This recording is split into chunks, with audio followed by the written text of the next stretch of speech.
Crowded with displaced people, the Al-Rashid Road, which extends on the shores of Gaza, is now the newest safe passage for Palestinians fleeing from the intense fighting between Hamas militants and Israeli forces in the city of Khan Yunis.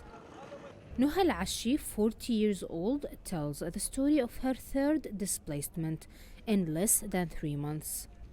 She was displaced from Gaza to eastern Khan Yunis in early November.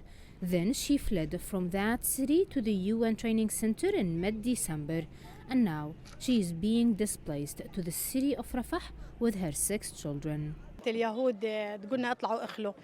The army asked us to get out and evacuate the place immediately. Tanks were surrounding the area, and whenever we tried to get out, they fired at us intensely from every direction. We were confused.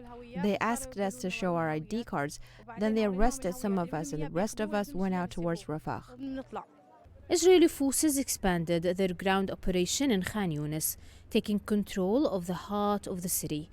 The forces carried out a pay-pass operation around Nasser Hospital and the Al-Amal Hospital.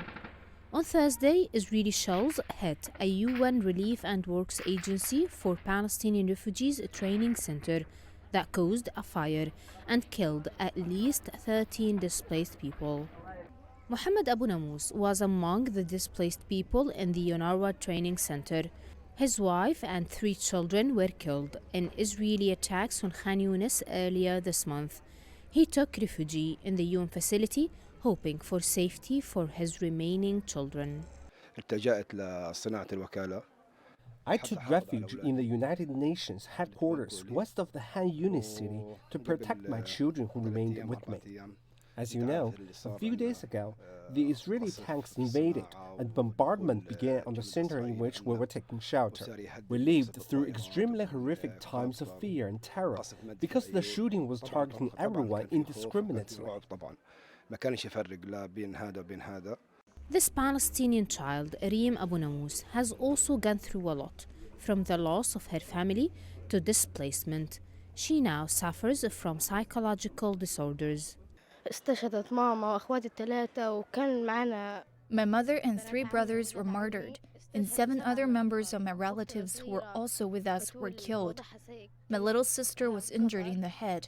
She was transferred for treatment in Qatar due to the seriousness of her condition. According to the UN Agency for Palestinian Refugees, as of January 22, up to 1.7 million people were displaced throughout the Gaza Strip, some of them several times. Families are forced to move frequently in search of safety.